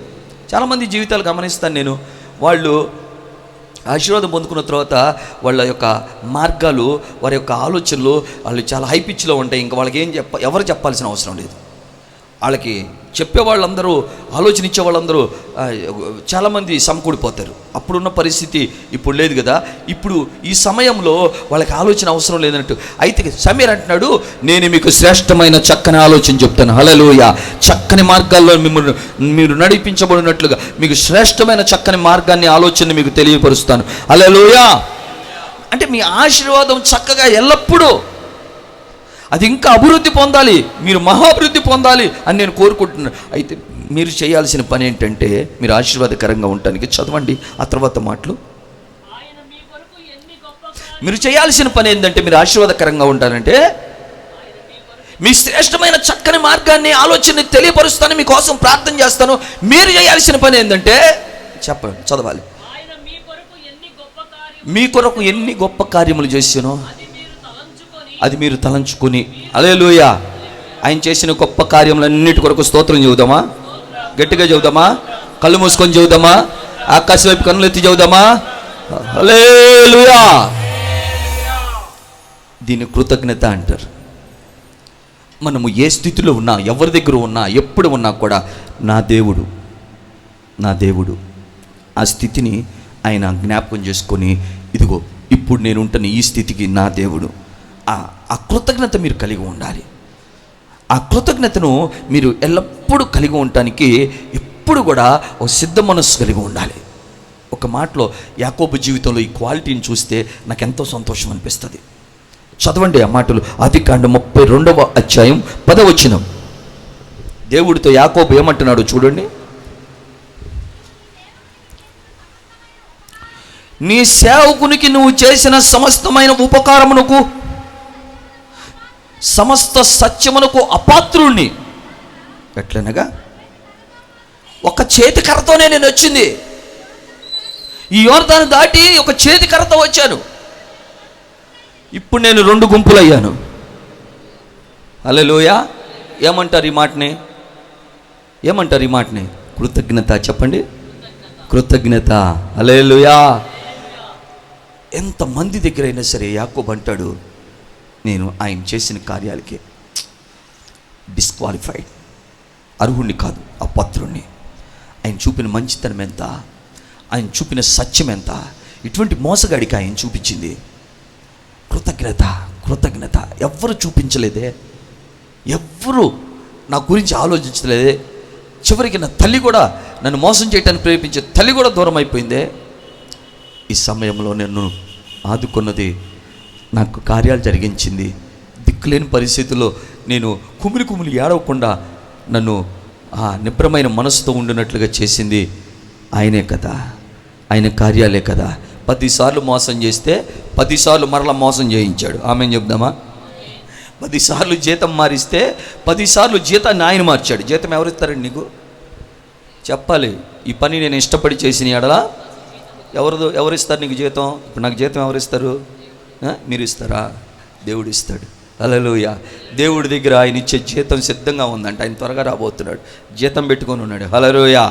ఈ నెల అయిపోయి ఫస్ట్ వస్తుందంటే ఈ జీతాలు తీసుకునే వాళ్ళకి ఎంత సంబరంగా ఉంటుందో. అప్పులు చేసే వాళ్ళ గురించి నాకు తెలియదు, కానీ వాళ్ళకి ఎంత సంబరంగా ఉంటుందంటే వాళ్ళ ఇంట్లో వాళ్ళు కూడా కలకలలాడిపోతుంటారు. నీ కొరకు జీతాన్ని సిద్ధంగా ఉంచాడు. జీతం మారుస్తుంది, ఆయన జీతాన్ని మారుస్తున్నాడు. హల్లెలూయా. వీళ్ళు జీతాన్ని మారుస్తున్నాడు, ఆయన జీతాన్ని మారుస్తున్నాడు. కారణం ఏంటంటే ఇక్కడ ఈయన కృతజ్ఞత కలిగిన వాడిగా ఉన్నాడు. ఒక్కసారి ఆలోచించుకుంటే నేను ఒంటరిగా వచ్చాను, కర్ర తప్పితే నా దగ్గర ఏం లేదు. కర్ర ఎందుకమ్మా? కర్ర ఎందుకు? కర్ర ఎందుకు? కర్ర ఎందుకు చెప్పాలి? వాగ్దానం చేసిన నా యేసు రాజ, నీవు నమ్మదగిన వాడవు యేసయ్యా, ఇమ్మానుయేలు నీవేగా, నమ్మదగిన వాడవు యేసయ్యా, నా తోడు నీడ నీవేగా. హల్లెలూయా. వాగ్దానముకి కర్ర సాదృశ్యంగా ఉంటుంది. ఇంకోటి ఏంటంటే కర్ర అధికారానికి కూడా సాదృశ్యంగా ఉంటుంది. హల్లెలూయా. అంటే ఆ కర్ర చూపిస్తే ఆగవా దుష్టమృగాలు? ఆగుతాయి? ఆగవా? ఆ కర్ర తిప్పుతుంటే ఎటువంటి శత్రువుకైనా యాకోబు చేతిలో అదృశ్యమైన కర్ర ఉండుట చూసి యాకోబు వెలుచున్న మార్గంలో చుట్టుపక్కల వాళ్ళందరూ భయము ఆవరించిందంట. హల్లెలూయా. చేతిలో ఉన్న కర్రని నువ్వు మామూలు కర్రలాగా చూస్తున్నావు, కానీ అది దేవుడి యొక్క దుడ్డు కర్ర, వాగ్దానం కర్ర, అధికారము కర్ర. అది యాకోబు చేతిలో ఉంది. ఆయన మాట వినే వాళ్ళకి ఇస్తాడు, ఆయన ఆజ్ఞను పాటించే వాళ్ళకి ఇస్తాడు. ఆ కర్ర చూపిస్తే ఎర్ర సముద్రం మార్గంగా మారాలి. ఆ కర్ర చూపిస్తే ఏ సమస్య అయినా వెనక్కెళ్ళాలి. ఆ కర్ర చూపిస్తే ఎటువంటి శత్రువైనా గడగడ వరకాలి, నిద్ర పట్టదు. హల్లెలూయా. యాకోబు చేతిలో ఏముందమ్మా? చేతికర్ర ఉంది. ఆ చేతికర్ర మూలన చెప్పాలి. ఏమండి? చేతికర్ర మూలన చెప్పండి పెద్దంగా. ఎందుకు మీకు వద్దా ఏంది 2 గుంపులు? చేతికర్ర మూలన 2 గుంపులు అంట. దేవునికి స్తోత్రం కలుగునుగాక. హల్లెలూయా. దేవుడు ఆశ్చర్యపోతున్నాడు. ఏంట్రా బాబు యాకోబు ఇంత గొప్ప. దేవదూతలు వచ్చి దర్శించారంట. అక్కడ పైన వచ్చిన అక్కడ దేవదూతలు వచ్చి దర్శించారంట యాకోబుని. వెళ్ళుచుండగా ఆ ప్లేస్కి అక్కడ ఏం పేరు పెట్టారు? ఇది దేవుని సేన అని చెప్పి మహానయుము అని పేరు పెట్టారంటే దేవదూతల ఆ గుంపు ఈతని గుంపు కలిసిన ఆ 2 గుంపులు కలిసిన ఆ ప్రదేశం. హల్లెలూయా. చేతికర్రతో వచ్చాడు. ఇప్పుడు ఏమయ్యాడండి యాకోబు? చెప్పాలి. చేతికర్ర అంటే మీకు దేవుడు వాగ్దానం తీసుకున్నావు. ఏందనుకుంటున్నావు? అది వాగ్దానం ఎంత శక్తివంతమైందో తెలుసా? హల్లెలూయా. నీకు వాగ్దానం చేసింది మనిషి అనుకుంటున్నావా? పాస్టర్ గారు చెప్పాడు అనుకుంటున్నావా? ఈ చెప్పబడుతున్న వాక్యం వాగ్దాన వాక్యము. ఆ వాక్యం డెఫినెట్గా దేవుడు నెరవేరుస్తానికి నీకు చెప్తాడు. ఆ వాగ్దానం అనేది నీకు ఒక చేతికర్రగా మారుతుంది. నువ్వు బాగా లోబడి నీ జీవితాన్ని అప్పగించుకొని నువ్వు దేవుడికి సమర్పించుకొని తీర్మానం చేసి నిబంధన చేస్తే ఆ వాగ్దానం చేసిన దేవుడు ఆ చేతికర్రను నీకు అది ఒక దండంలాగా ఉపయోగిస్తాడు. హల్లెలూయా. అది అధికార దండం అవుతుంది. అది నీ చేతుల్లో నువ్వు కలిగి ఉండి ప్రార్థన చేస్తున్నప్పుడు, ఆత్మతో నింపబడుతున్నప్పుడు, నువ్వు బాగా కుంగిపోయి మొరపెట్టుకున్న పరిస్థితుల్లో ఉన్నప్పుడు దేవుడు నీ కొరకు ఆజ్ఞాపించునుగాక. కర్ర చాపు మోషే, కర్ర చాపు. కార్యం చేసేది నేను, కర్ర చూపించేది చెప్పండి. కర్ర చూపించేది, కర్ర చూపిస్తే నేను కార్యం చేస్తా. హల్లెలూయా. నువ్వు దేవుని కొరకు అలాగ అప్పగించుకొని నిలబడాలని, అలాగ విధేయపడాలని దేవుడు కోరుకుంటున్నాడు. ఇదంతా కూడా మనం ఎందుకు చెప్పుకున్నామండి? కృతజ్ఞత అని చెప్పండి. అపాత్రుణ్ణి 2 గుంపులు చేసావు అని యాకోబు జీవితంలో ఆ కృతజ్ఞతకు సాదృశ్యంగా ఈ మాటలు చెప్పుకుంటున్నాము. ఇంకోటి ఏందో తెలుసా? యాకోబుకి దేవుడు అంటే ఎంత కృతజ్ఞత ఉందో, ఎంత ప్రేమ ఉందో, ఎంత ఆశ ఉందో, వాటన్నిటికి మించి చాలా భయభక్తులు ఉన్నాయండి. దేవుడు అంటే బహుభయం అండి యాకోబుకి. దేవుడు అంటే బహుభయం. ఎందుకంటే ఆయన రోషం కలిగిన దేవుడు. ఆయన కొంచెమన్నా మనం ఇష్టం లేకుండా ఈ కొంచెమన్నా తేడాగుంటే ఆయన మామూలుడు కాదని యాకోబుకి తెలుసు. ఒకసారి చదువుతాం. ఆ భయంతో, దేవుడు అంటే భయంతో, ఆ భక్తితో అతను ఎలా ఉంటున్నాడంటే చాలా పరిశుద్ధంగా, చాలా పవిత్రంగా ఉంటున్నాడు. ఇక్కడ సమయాలు చెప్తున్నాడు కదా, మీరు ఏం చేయాలంటే మీరు ఆయన చేసిన వాటిని తలంచుకొని భయభక్తులు కలిగి నిష్కపటులై మీ పూర్ణ హృదయముతో ఆయనను సేవించుట అవశ్యం. మీకు అవసరం అండి, మీకు అవసరం. కృతజ్ఞత కలిగి ఉంటాం, మీకు అవసరం. మీరు ఆ తర్వాత ఏంది? భయభక్తులు కలిగి ఉంటాం, మీకు అవసరం. చదవండి ఆదికాండము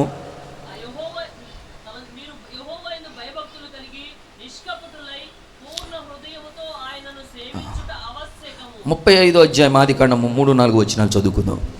ఎంత భయభక్తులు కలిగిన వ్యక్తి అంటే యాకోబు.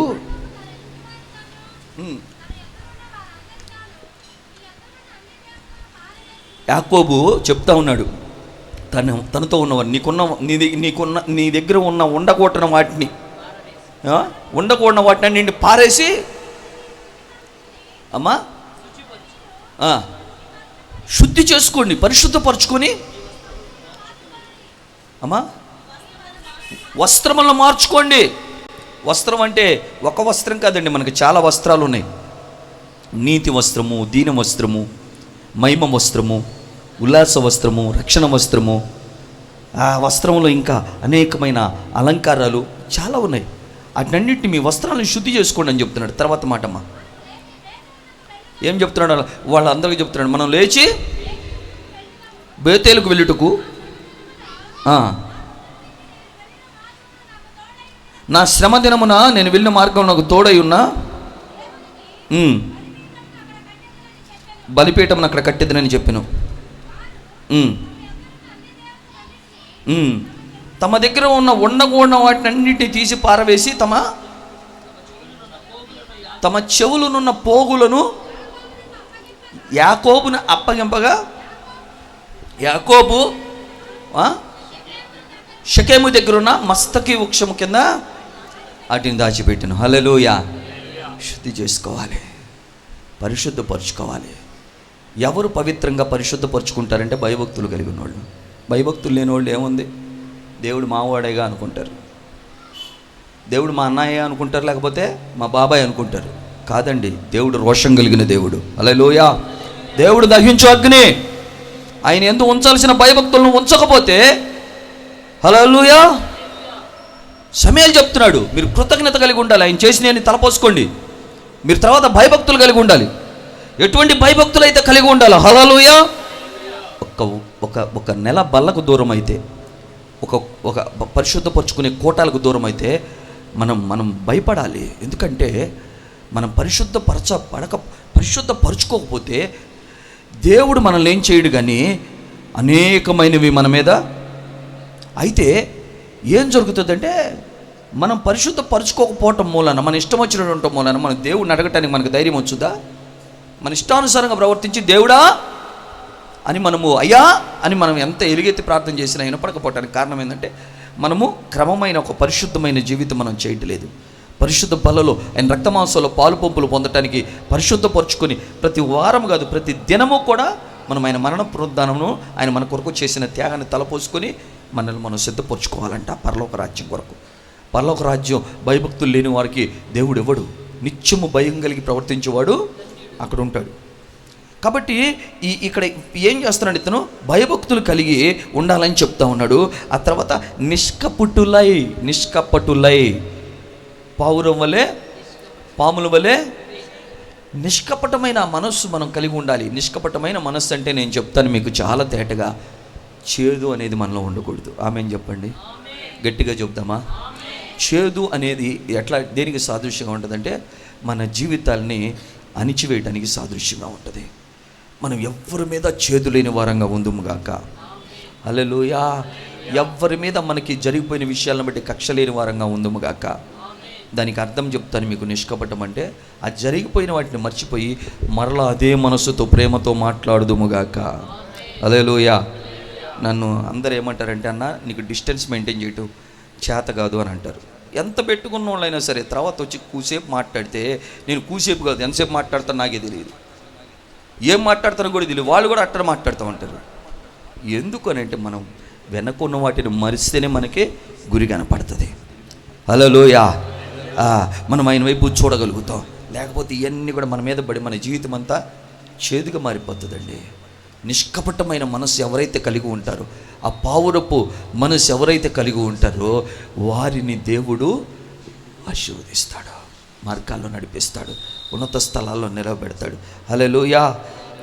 అలా యాకోబు అలా ముందుకు కొనసాగినట్లుగా దేవుడు యాకోబుకు తోడుగా ఉన్నాడు. హల్లెలూయా. ఆ నిష్కపటమైన మనస్సు ఎవరైతే, మనము యేసుప్రభు చెప్పిన మాట ఏమంటాడు? మీరు దుర్మార్గమును దుష్టత్వమును అనే పులిసిన పిండితో కాక నిష్కాపట్యము సత్యమనే పులియని రొట్టెతో, ఏమండి, అలవాటులాగా అబద్ధం ఆడేసేసి చిన్న విషయానికి, కూర్తి విషయానికి, కాస్తి విషయానికి, ఆ విషయానికి, ఈ లేని విషయాలకి, లేనిపోని విషయాలకి మనము అబద్ధం ఆడుతుంటే మన జీవితంలో సంతోషాన్ని మనమే దూరం చేసుకుంటా ఉన్నాం. ఈ పావురం అనేది ఆ నిష్కపటంగా ఉండేదానికి, సత్యకు ఉండేదానికి సాదృశ్యంగా ఉన్నది.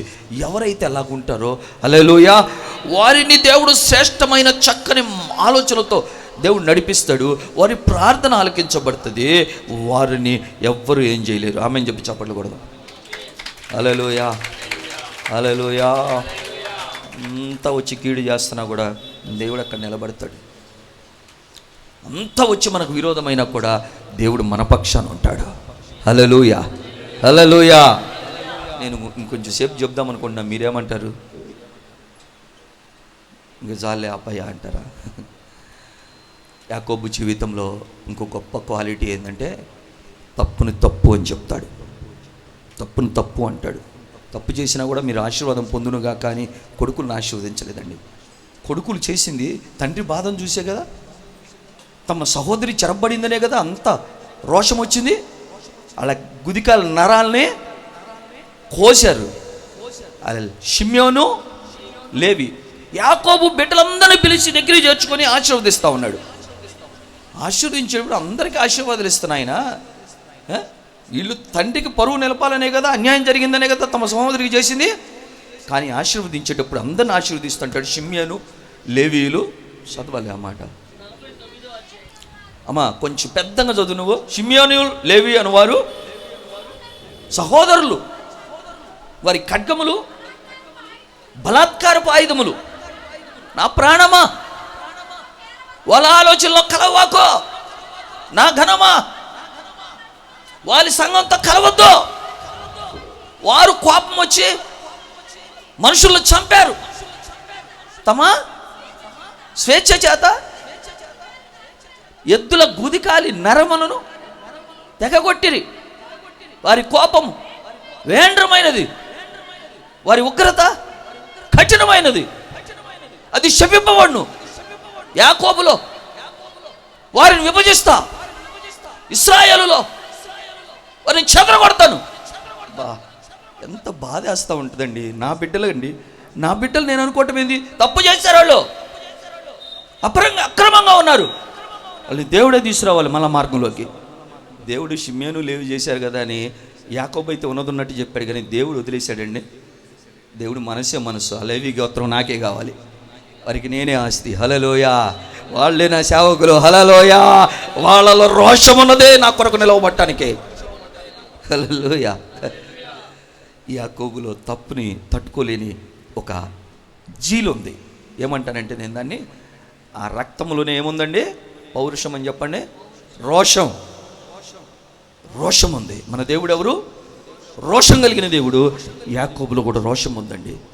అక్కడ ఎంత మీరు చదువుకుంటుంటే, ఇలా నిన్ను మాట్లాడినాడు కదా, యోసేపుని ఆశీర్వదిస్తాడండి. బా, ఎన్ని మాటలు యోసేపుకి, ఎన్ని ఆశీర్వాదాలు యోసేపుకి. తన దగ్గర చిన్న బిడ్డగా ఉన్నప్పుడు దూరం అయిపోయాడే. తనతో ఉన్న వాళ్ళు వీళ్ళందరే, తను చూసుకొని తను జాగ్రత్త చేసి తను అంత కాపాడుకుంది వీళ్ళే. కానీ యోసేపుని ఆశీర్వదిస్తాడు. హల్లెలూయా. యోసేపు అని మనం ఆలోచిస్తే, యోసేపు హల్లెలూయా తనను చంపాలనుకున్న వాళ్ళని, తనని సుప్రతనంతో అసూయతో అమ్మేసిన వాళ్ళని క్షమించి, హల్లెలూయా చప్పట్లు కొట్టండి ఒకసారి, క్షమించి, హల్లెలూయా వాళ్ళని ప్రేమించి దగ్గర పట్టుకొని మెడల మీద పడి ఏడుస్తా ముద్దులు పెట్టి వాళ్ళని తనకి దగ్గరగా ఉన్న ప్లేస్లో, బాగా సమృద్ధి ఉన్న ప్లేస్లో, వాళ్ళకి ఏ కొదువు లేకుండా, వాళ్ళలో ఎక్కడ ఏ లోటు లేకుండేటట్లుగా వాళ్ళని అంత గొప్పగా ఆ స్థలంలో పెట్టుకున్నాడు. నా సహోదరులు, హల్లెలూయా, నా తండ్రి సంతానం, హల్లెలూయా, చంపదాం అనుకున్న వాళ్ళనే యాకోబు యోసేపును అంత ఆశీర్వదించడానికి కారణం ఆ ఆశీర్వాదాలు తలంచుకుంటుంటే. మీరు ఒకసారి చదవండి, ఆశీర్వాదం గురించి చెప్పుకున్నాం మనం. ఇలా ఆశీర్వాదం గురించి చదవండి ఒకసారి. యాకోబు యొక్క ఆశీర్వాదాలు చెప్పండి, నేను కూడా చదువుతాను. ఆదికాండము 49వ అధ్యాయం 49:22.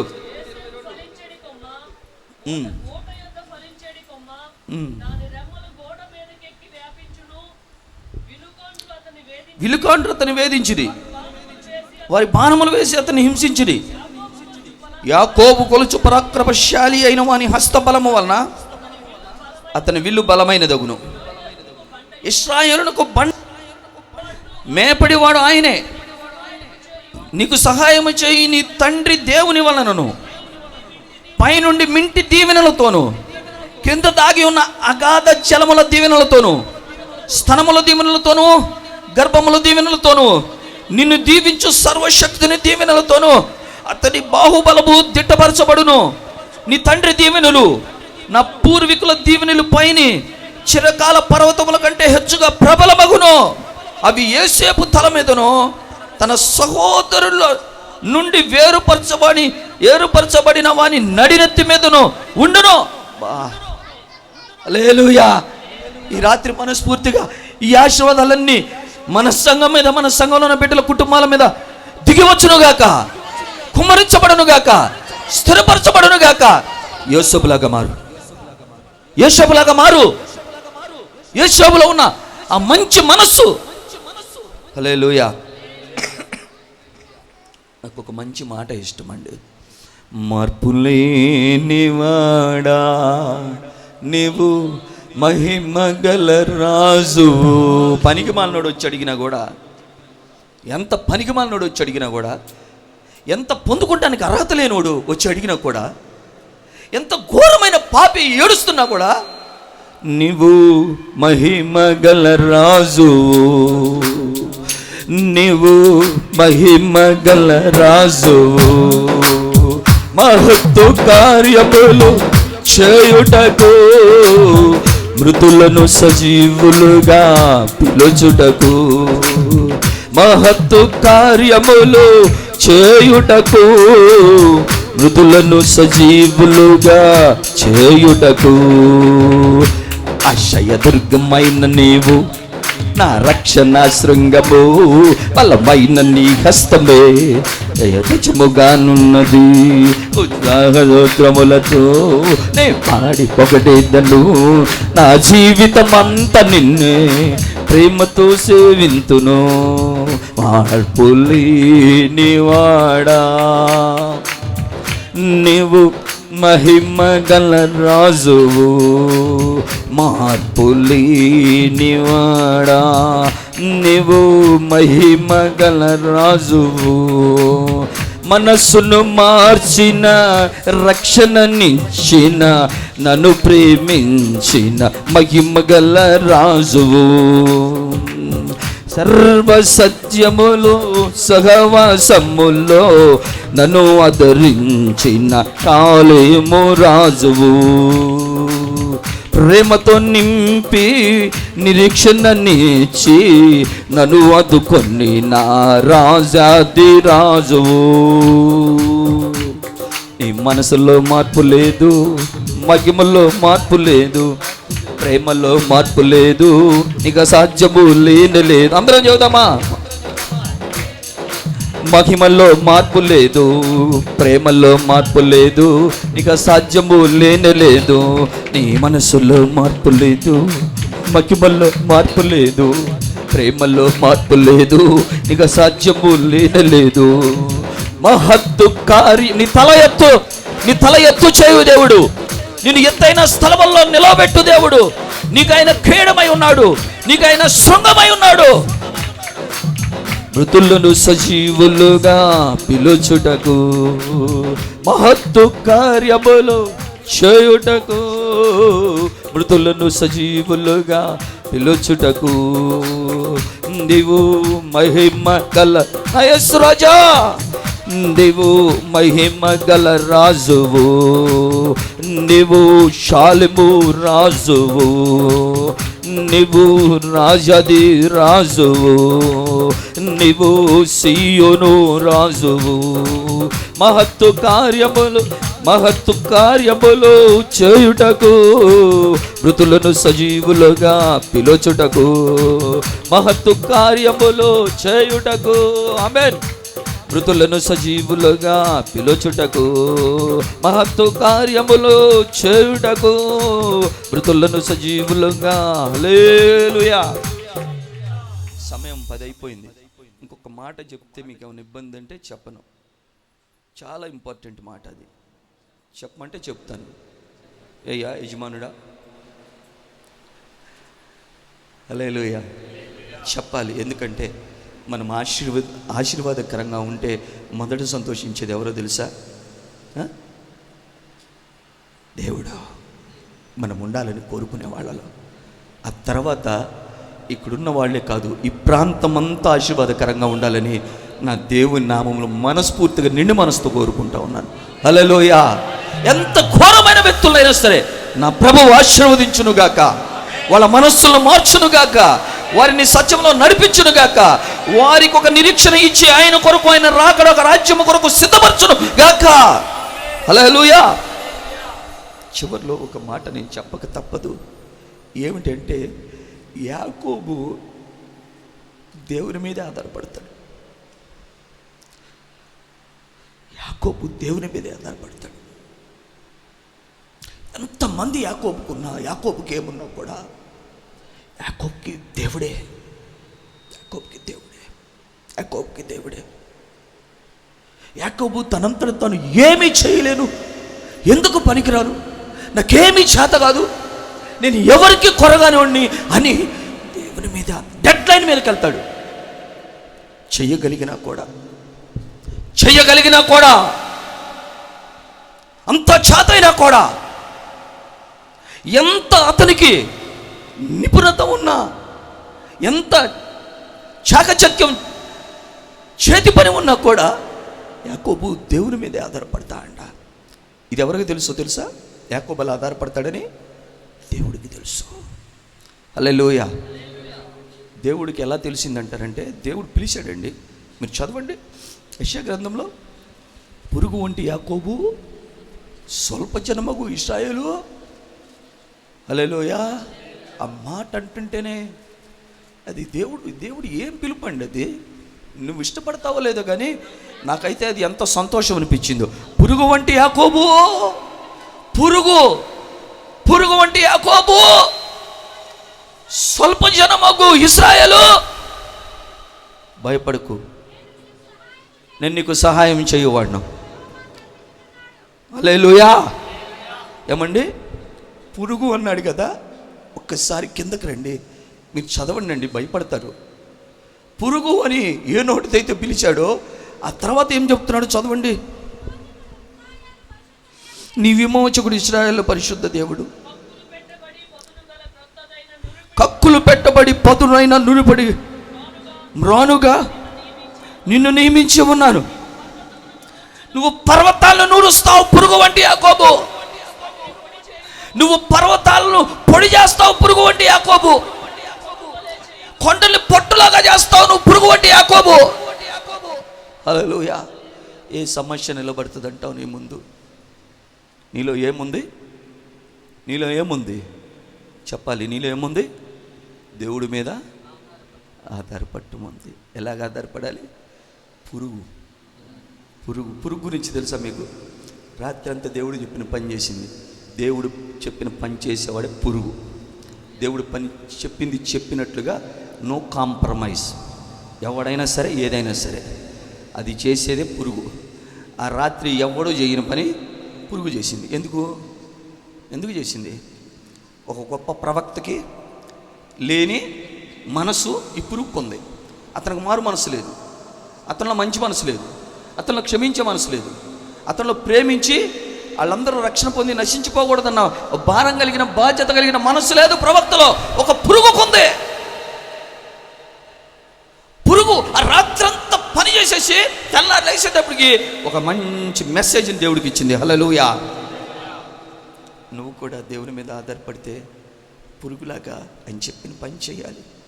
నువ్వు చేస్తే ఇదిగో పర్వతాలంట, అవంట పొట్టులాగంట, కొండలేమో పొట్టులాగా చేస్తాడు, పిండిలాగా అయిపోతాయి అంట.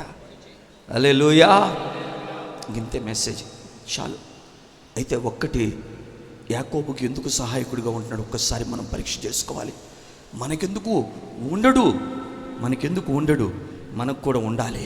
మనకి ఉండాలంటే మనలో ఏమి ఉండకూడదు? వంకరతనమే కానీ, ఆ దోషమే కానీ, ఆ మంత్రాలు శకునాలు, టైం బాగుండ టైం దరిద్రపు మాటలు పొద్దుగులు మాట్లాడవాకు. టైం బాగుండలేదు, టైం వాడు. God's time is the best time. Hallelujah. దేవుడు నిర్ణయించిన తగిన సమయం నీ కొరకు ఏదైనా జరిగించును. అందరు మోకరిద్దామా? హల్లెలూయా, హల్లెలూయా. యేసయ్యా స్తోత్రమయ్యా. నీ కొరకు ఒక మంచి సమయాన్ని ప్రభు నిర్ణయించి ఉన్నాడు. నీ కొరకు ఒక శ్రేష్టమైన సమయం రాబోతూ ఉన్నది. ప్రభుతో నువ్వు ఎల్లప్పుడూ మధ్య కష్టంలో ఆయన ఎదుర్కొని ఎల్లప్పుడూ ఆనందించుటకు ప్రభువు ఒక మహిమ సమయాన్ని సిద్ధపరిచాడు. యాకోబుని దేవుడు ఎందుకు అంత ప్రేమించాడంటే, యాకోబు తనతో సదాకాలము యుగాయుగములు ఆనందించినట్లు కోరుకున్నాడు. అందుకనే యాకోబుని ఏం చేశాడో తెలుసా? ఆ రాత్రి ఇశ్రాయేలుగా మార్చుకున్నాడు. ఈ రాత్రి నువ్వు ఇశ్రాయేలుగా మార్చబడాలి. ఈ రాత్రి నువ్వు యాకోబులాగా ఉండటానికి దేవుడు సంతోషించట్లేదు, ఇష్టపడతలేదు. దేవుడు హృదయంలో ఉన్న భారం అంతా కూడా నువ్వు ఇశ్రాయేలుగా మార్చబడాలి. నువ్వు ఇశ్రాయేలుగా మార్చబడితేనే నువ్వు నాతో సంతోషిస్తావు, నా ఆశీర్వాదాలు అనేకులు అనుభవించేటట్లుగా మంచి మనసు కలిగి ఉంటావు. నేను నీ కొరకు సిద్ధపరిచిన భూమి మీద ఆశీర్వాదాలు, పరలోకమందు ఆశీర్వాదాలు నీ సంతానపు వారందరూ, ఈ భూమి మీద ఉన్న వంశములు వారందరూ, ఎవరైతే నిన్ను వెంబడిస్తారో వారందరూ కూడా అనుభవించి నిత్య రాజ్యంలో ఉంటారు. యాకోబు నిన్ను ఇశ్రాయేలుగా మార్చడానికి నువ్వు నాతో పోరాడిగా వాడిగా ఉండాలి. అందుకనే నీకు కట్టడలను విధులను నేను నియమిస్తా ఉన్నాను. ఆ కట్టడలు విధులను నువ్వు అనుసరించిన ఎడలా నీ క్షేమం నదిలాగా ప్రవహిస్తుంది. దేవుడు నీ కొరకు మార్గాలను సిద్ధపరుస్తాడు. చిన్న ప్రార్థన చేయడానికి అప్పగించుకుందాం. హల్లెలూయా, హల్లెలూయా, స్తోత్రం, స్తోత్రం, స్తోత్రం, స్తోత్రం, స్తోత్రం. Praise the lord. యేసయ్యా స్తోత్రం, స్తోత్రం, స్తోత్రం, స్తోత్రం, స్తోత్రం. మన మధ్య ఉన్న వినీతన సహోదరి వినీత ప్రార్థన చేస్తుంది.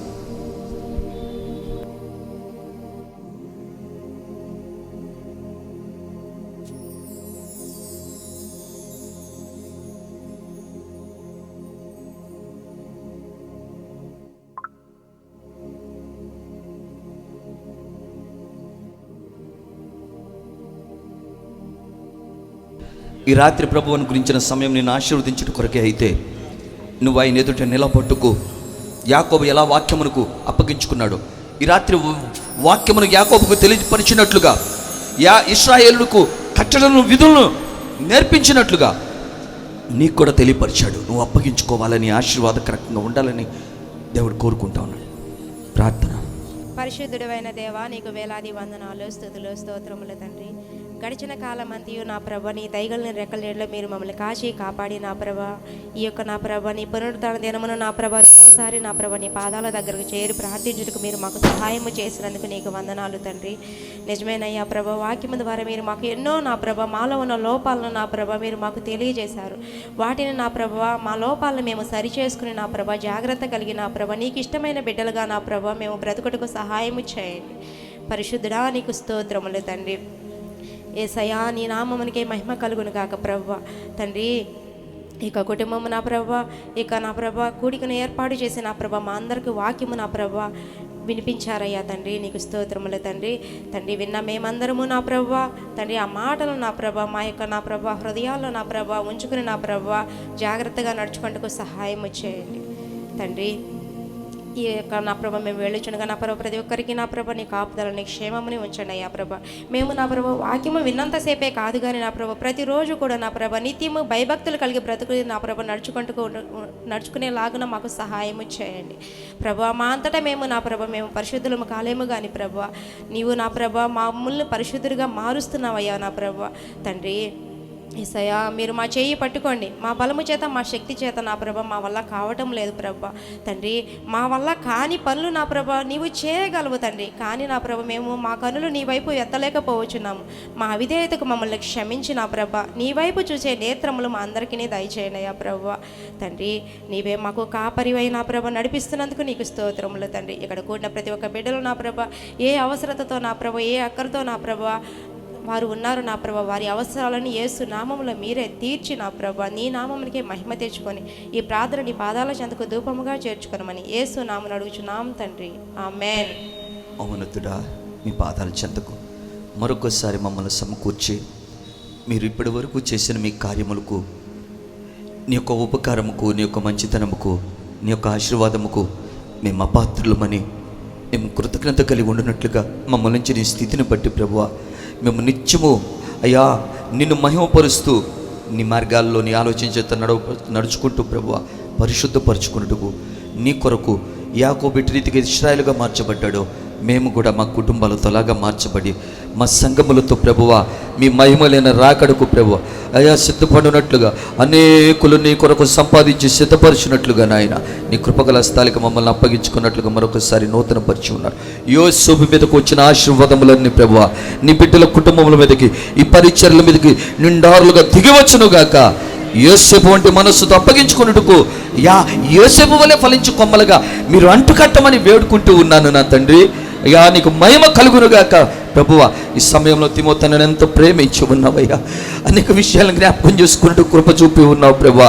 ఓ బలహీనుల్ని బలవంతులుగా చేయవడా, వెర్రివారుగా ఉన్నవారిని జ్ఞానవంతులుగా చేయవడా, తృణీకరింపబడి నీచులుగా ఎంచబడిన వారిని వెలివేయబడిన వారిని ఓ గనులైన వారిగా ఎన్నికైన వారిగా చేయవడా. నువ్వు దేవుడు గనుక ప్రభువా నువ్వు ఏదైనా చేయగలిగిన దేవుడు అని మరొకసారి ప్రభువా యాకోబు నేను 2 గుంపులుగా నీ చెప్పినట్లుగా నాయన నీ విడిగిచ్చిన మనస్సును బట్టి ప్రభువా ఆశీర్వాదకరంగా ఈ ప్రదేశంలో నాయన నాయన నువ్వు నిలబెట్టినందుకు ఓ గొప్ప సంతోషాన్ని వారి జీవితాల్లో కుటుంబాలు ఇచ్చినందుకు స్తోత్రమయ్యా.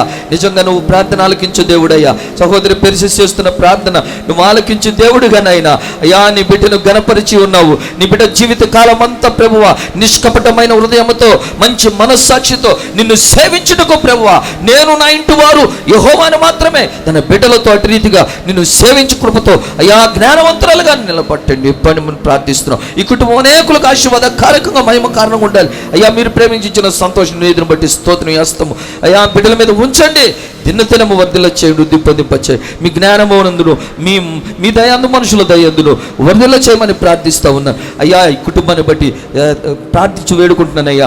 తల్లిగారిని జ్ఞాపకం చేసుకోండి అయ్యా. తల్లిగారికి అధికమైన సంతోషం కుటుంబం అంతటిని బట్టి బిడ్డల కుమారులు మనవరాలందరిని బట్టి మీరు దయచేయమని ప్రార్థిస్తూ ఉన్నాం అయ్యా. మాధవ, మనోహరు, వేణు సహోదరులు, వారి బిడ్డలు, వారి కుటుంబాలను అన్నిటినీ మీరు ఆశీర్వాదకరంగా నీ సన్నిధిలో స్థిరపరచబడినట్లుగా అయ్యా నువ్వు త్వరగా రాబోతున్నావు కనుక వారు కూడా నాయన త్వరపడి ప్రభువా నువ్వు ఇచ్చు బహుమానము నువ్వు అనుగ్రహించు జీతంతో నాయన నీ కొరకు సిద్ధపడినట్లుగా నీ కృపగల స్థలకి కుటుంబం అంతటిని ఇక్కడున్న మా ప్రియ బిడ్డల కుటుంబములు అన్నిటినీ మా పరిచర్యలను సమర్పిస్తూ సమస్త మహిమ మీకే ఆరోపిస్తూ యేసు నామములో వేడుకొంచున్నాము తండ్రి.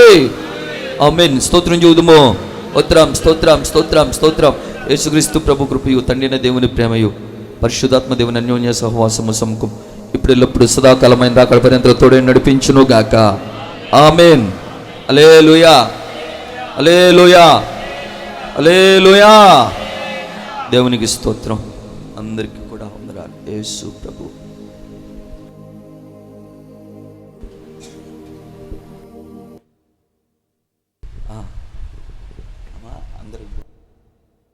అందరికీ ప్రేమ